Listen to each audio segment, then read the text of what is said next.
안녕하십니까. 감사 스마일입니다. 8월 9일 수요일 아침 방송 즐겁게 시작하겠습니다.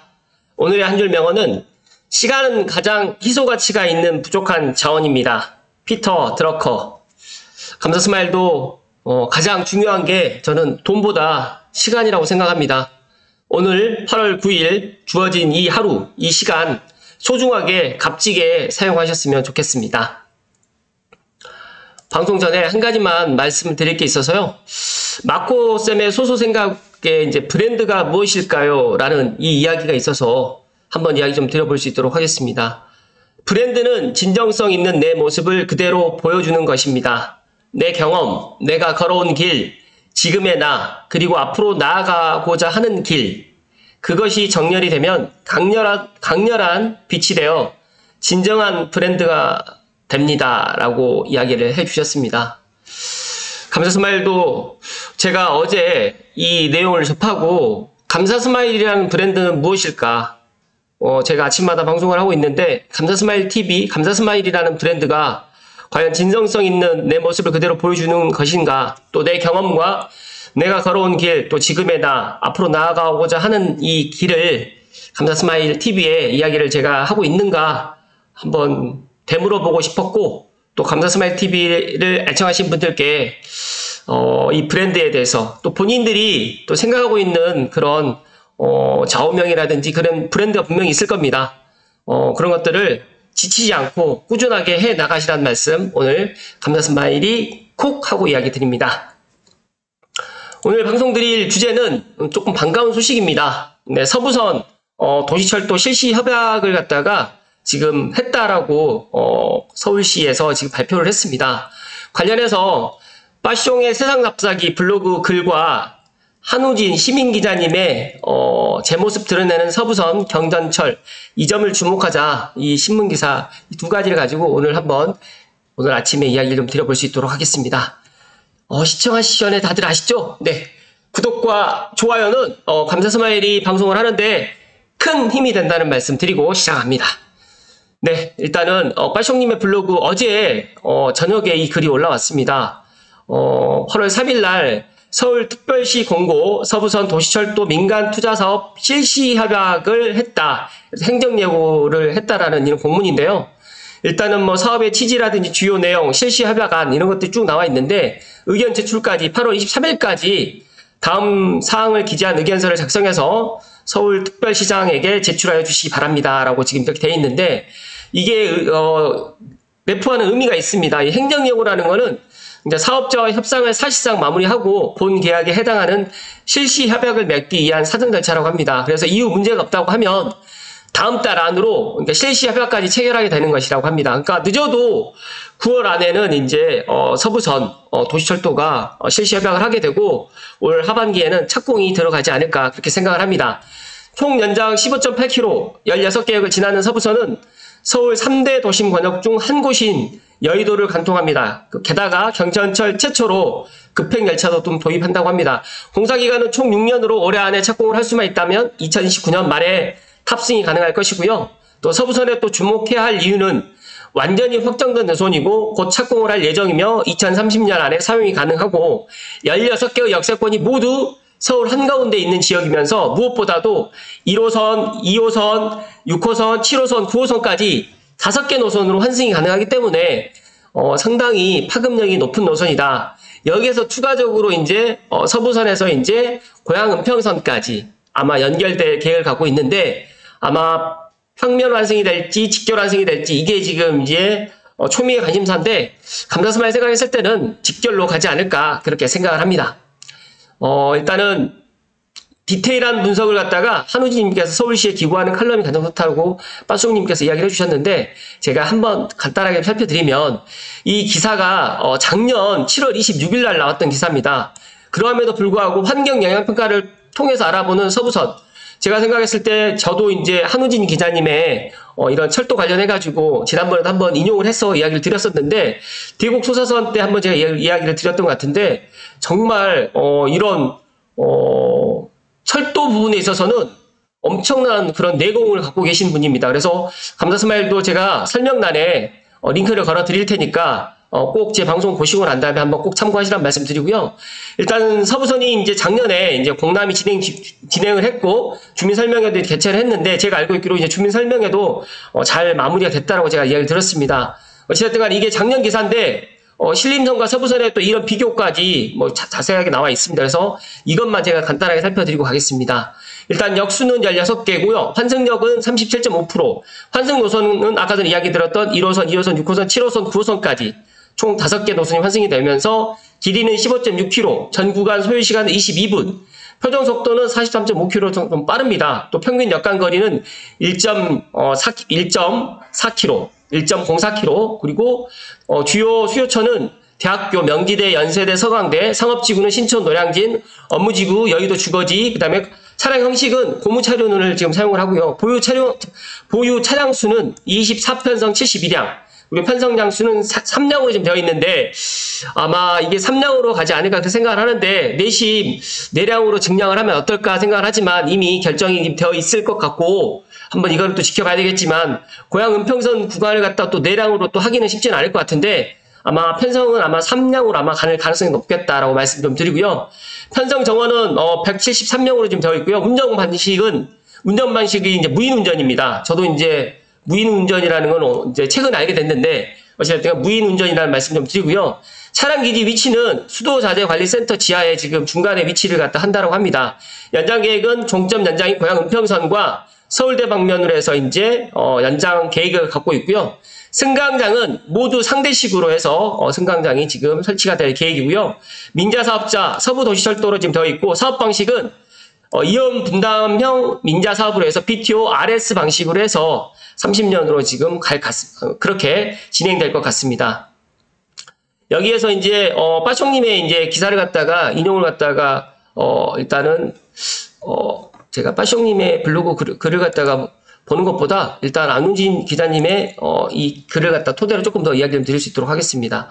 일단 서부선에 주목할 점은 신림선과 동일하게 고무차륜 차량을 쓴다는 점입니다. 그러니까 그동안의 고무차륜 경전철 같은 경우는 부산 4호선이라든지 의정부 경전철, 인천공항 탑승동 셔틀 트레인 등에서 활발히 사용되어 왔는데, 유독 서울시에서는 도입이 늦었습니다. 하지만 신림선에서 고무차륜 경전철이 성공적으로 운행을 시작하면서 점차 서울 시내에서도 확산되는 모습을 보이고 있고요. 당장 서부선 외에 미래 신사선에서도 고무차륜 차량이 쓰일 예정이라고 합니다. 또 동북선에선 같은 경우에는 전통적으로 쓰이던 철차륜을 계속 쓴다라고 지금 이야기를 해주고 있습니다. 정말 반가운 서부선 북쪽 종점인 세전역에서 북서쪽으로 연장되는 고양 은평선 노선도인데요. 아마 지금 이제 고양 은평선을 갖다 기다리시는 감사 스마일 TV 애청자분들께 이제 오늘 서부선 경전철 이제 이 점을 갖다 제가 주목하자라고 이야기를 드리면서 지금 실시 협약에 지금 주목을 갖다가 하시게 되면 상당히 좋을 것 같고, 늦어도 올해 안에는 서부선이 아마 착공이 될 것 같다는 말씀을 오늘 감사 스마일 오늘 감히 이야기를 좀 드립니다. 이어서 이야기 좀 드리면, 두 번째로 주목할 점이 이제 서부선의 연장 계획입니다. 서부선의 북쪽 종점인 세전역에서 북서쪽으로 연장되는데, 향동지구, 창릉 신도시, 화정역, 고양시청 방면으로 해서 13.9km가 연장될 예정인데, 서부선 길이의 90%나 되는 긴 거리입니다. 그래서 이 노선을 고양 은평선이라고 부르고요. 다만 현행 일산선에서 서울선, 서울 3호선 같은 형태의 직결 운행 방식이 될지, 세전역에서 갈아타야 되는 환승 방식이 될지는 명확하지 않다라고 지금 2022년도에는 이야기를 했는데, 최근에 지금 이제 들려오는 이야기라든지 여러 가지 이야기를 종합해 보면 아마 직결로 가지 않을까. 또 이제 그다음에 정거장 차량 기지 같은 경우에도 이제 고양시에다가 이제 고양 은평선까지 같이 연장을 하게 되면 아무래도 이제 여의도에다 차량 기지를 하나 놓는 것보다는 아마 고양시에다 차량 기지를 놓는 게 수요라든지 공급, 그러니까 운행하는 데 있어서 더 좋을 것 같다는 말씀 드리고요. 당국과 사업자들이 신경 쓸 것들이 늘어난다라고 좀 이야기를 합니다. 여기에서 보면 관련 기사 서울 지하철 시외 노선 연장 시 효율적인 방법 평면 환승 관련해서 이야기가 있는데, 이건 시간 관계상 넘어갈 수 있도록 하고요. 보시면 세전역부터 시작해서 신촌역, 광흥창역 쭉 지금 되어 있어 여의도 이렇게 되어 있어 신림선 연장도 되어 있고요.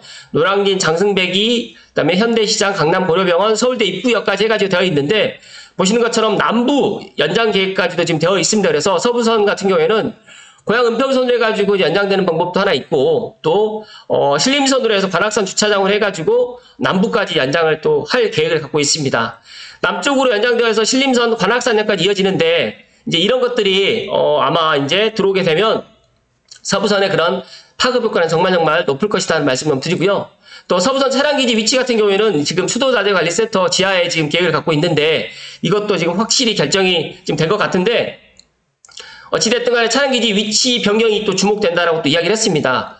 아무래도 이제 고양 은평선에 들어온다라고 하면 아마 이제 고양시에서도 이제 고양 은평선 차량기지를 갖다 만들어야 되기 때문에 아마 이제 서부선 차량기지라든지 고양 은평선 차량기지로 해가지고 예를 들어가지고 같이 또 활용할 수 있는 방안을 갖다가 또 광고를 하지 않을까 생각을 했습니다. 여기 보면 서부선 차량기지가 원래는 여의도공원 하부에서 여의도 성모병원 남쪽 색강 군치 주차장 하부에 지을 생각이었는데, 지금 현재는 사육신 역사공원의 철길 건너편인 수도자재관리센터 지하에 설치할 것을 검토 중에 있다고 합니다. 그래서 이것도 제가 이거 2022년도에 기사이기 때문에 확실히 지금 이제 제가 이 부분에 있어서는 저도 지금 모르기 때문에 이거는 제가 다음번에 확실하게 알게 되면 다시 한번 말씀을 드릴 수 있도록 하겠습니다. 또 그 외에 서부선의 기타 주목되는 점이라면 다음과 같은 것들이 있는데, 여의도역 북동쪽을 지나가지만 거리가 멀어서 환승이 되지 않는다고 합니다. 지금 보시게 되면 지금 이쪽으로 해가지고 서부선이 지금 들어오기 때문에 5호선, 9호선 여의도역을 갖다가 환승을 하려고 하면 조금 환승하는 데 있어서 좀 시간이 좀 소요가 될 것이다 라는 좀 말씀 좀 드렸고요. 또 여기서 5호선, 9호선 신안산선까지 GTX-B 환승역으로 여의도역의 위상을 생각하면 조금 아쉽다라고 지금 이야기를 합니다. 그래서 많은 분들이 여의도에서 바로 환승할 것이라고 생각을 하셨던 분들 오늘 제 방송 보시면 그래도 조금 도움이 되지 않았을까 생각을 지금 하고요. 또 한국거래소 교차로에 지어질 서부선에 역에서 북서쪽에 있는 서울국제금융센터까지 연결 통로를 만들게 되면 이미 지어져 있는 서울국제금융센터라든지 여의도역 연결 통로를 추가로 이용해서 여의도역까지 지하로 이동할 수는 있다라고 합니다. 이런 부분 꼭 참고하시면 좋을 것 같습니다. 그리고 과거 서울시에서는 또 서부선 일부 역에 대피소를 설치해가지고 9호선처럼 급행열차를 운행하겠다는 발표를 한 적이 있는데, 서부선의 전 구간 소요시간이 유독 짧은 것도 급행 덕분으로 알려져 있는데 이것이 실제 실현될지 주목된다라고 하는데, 이제 빠숑님은 급행으로 갈 가능성이 높다라고 지금 이야기를 했는데, 어찌됐든 한번 이거는 지켜봐야 될 것 같다는 말씀 드리고요. 실제로 서부선은 북서부 노선이라지만 노선이 점차 길어지고 있고, 원래 서부선이 이제 장승배기에서 운행할 예정이었는데 지금 또 서울대학교 정문까지 연장될 예정이고, 또 이제 무엇보다도 고양 은평선과 연계되어서 광역 기능까지 갖게 된다고 하면 급행열차의 중요성이 더욱 높아질 것이다 라고 지금 이야기를 했습니다. 그래서 이제 저는 내심 급행으로 가야 된다는 말씀 좀 드리고요. 또 실드 TBM 공법을 이용해서 지하철 터널을 구착을 하는데, 서부선 같은 경우에는 서울 경천철 중에 최초로 한강을 또 넘는 노선이 또 되면서 철교가 아닌 하저터널로 가는데 실드 TBM 공법을 갖다 쓸 예정이라고 합니다. 또 서부선 터널 같은 경우에는 서강대교 동측에 지어질 예정인데, 마포대교 동측에 위치한 지하철 5호선 같은 경우에는 과거 건설 당시에 폭약을 사용하는 NATM 공법을 사용했고, 지금 이제 진보된 기술인 실드 TBM을 사용하는 서부선 같은 경우에는 좀 더 안전하게 하저터널을 지을 수 있을 것으로 기대된다라고 지금 이야기를 해주셨습니다. 실제로 현재 운행 중인 분당선이라든지 또 공사 중인 별내선 8호선 연장 같은 경우에도 하저터널로 실드 TBM 방식으로 지금 지어지고 있다라고 지금 이야기를 하는데, 또 본고에 소개된 사업계획은 변경될 수 있다라고 해서 한우진 시민기자님께서 작년 7월에 이야기했던 기사입니다. 이게 1년이 지나서 지금 다시 이제 빠숑님께서 다시 이야기를 해주셨는데요. 잠시만요.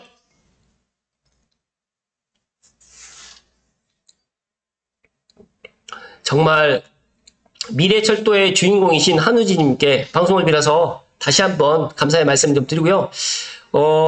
실시 협약에 지금 빠숑님께서 주목해야 되는 이유는 간단합니다. 일단 이제 서부선이라는 게 늦어도 올해 안에는 지금 사업을 시작한다는 겁니다. 그래서 다음 달에 이제 확실하게 실시 협약을 맺을 것 같고요. 근데 중요한 거는 착공이 올해 안으로 지금 들어갈 것 같다는 말씀을 오늘 감사 스마일에 강조해서 이야기 드리고요.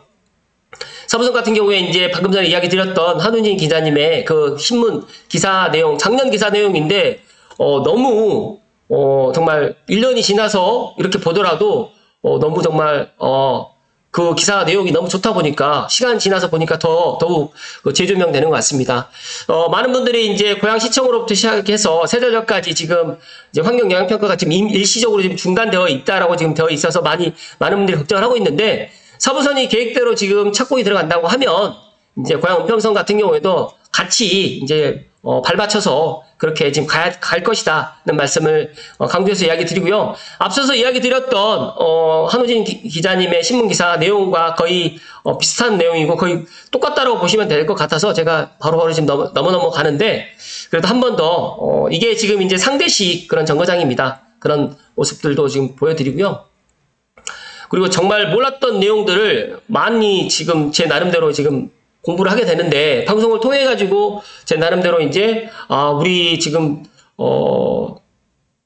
철도 관련해 가지고는 정말 많은 분들이 전문가이신 분들이 너무너무 많다는 말씀을 또 감사스마일 오늘 또 이야기를 드립니다. 또 빠숑님께서 이렇게 지금 이야기를 해주셨는데, 다시 한번 방송을 빌어서 감사의 말씀 좀 드리고요.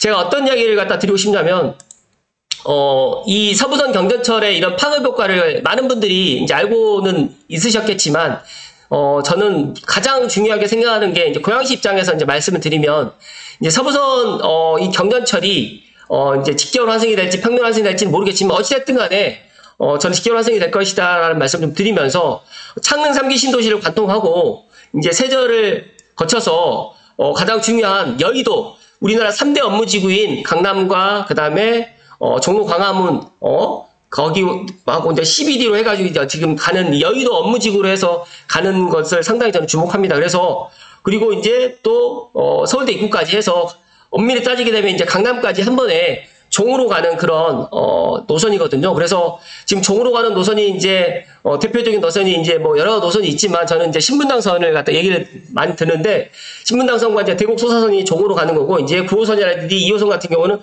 횡으로 많이 가는데, 물론 3호선도 이제 종으로 가는 노선이긴 한데, 고양시에서는 정말 고양 은평선과 서부선이 정말 핵심 노선이 될 것 같다라는 말씀을 오늘 강조해서 이야기를 드립니다. 그래서, 정말 어제 저녁에 빠숑님의 블로그 글을 딱 보는 순간에 정말 잘 됐다라는 말씀을 드리고 싶어서 오늘 아침에 기쁘게 오늘 이야기 드리는데요. 어쨌든 환경영향평가를 잘 마무리가 됐고, 앞서서 말씀드렸던 것처럼 이제 실시 협약을 갖다가 지금 해서 아마 이제 조만간 이제 행정력으로 갖다 공고를 했기 때문에 사업자와 협상을 사실상 마무리하고 본 계약에 해당하는 실시 협약을 맺기 위한 사전 절차이기 때문에 문제가 없다고 하면 다음 달 안으로 실시 협약을 하고, 이제 착공도 머지 않았다는 말씀을 드리면서 이제 고양 은평선까지 직결로 연결되는 그런 발표를 꼭 제가 감사스마일 TV 방송에 이야기를 해주기를 갖다가 희망의 말씀을 좀 드리고, 더 나아가서 이제 2030년 안에 서부선과 고양 은평선을 갖다 타고 여의도뿐만 아니라 서울대 입구까지 한 번에 갈 수 있는 그런 서부선 경전철을 탈 수 있는 그런 날이 하루빨리 오기를 감사스마일 기원드리면서 오늘 방송 마칠 수 있도록 하겠습니다. 정말 제가 2년 전인가 3년 전에 이 서부선 이야기 했을 때만 해도 이게 착공이 언제 될까 정말 많은 생각을 했었는데, 이제 착공이 머지 않았다는 말씀 드리면서, 더 나아가서 이제 많은 분들이 좀 아쉬워할 부분도 있겠지만, 내량이 되길 가장 희망했었던 분들 계셨겠지만, 3량도 아쉽긴 하겠지만, 약간 이제 추가로 증량을 할 수 있는 그런 것들을 계획을 만들어가지고, 내량에서 6량까지는 안 되더라도, 3량을 갖다가 들어간다고 하더라도 4량 정도를 만들 수 있게 예비로 만들어 놓을 수 있도록 그렇게 계획을 해서, 이렇게 정거장까지 만들어가지고 착공이 들어가기를 갖다가 바라면서 오늘 아침 방송 마칠 수 있도록 하겠습니다. 아무튼 서부선에 감사스마일 TV를 애청하신 분들 주목하시고, 고양 은평선도 조만간 좋은 소식 있겠다는 말씀 다시 한번 끝으로 이야기 드립니다. 오늘도 날씨가 많이 무더운데 건강한 하루 보내십시오. 고맙습니다.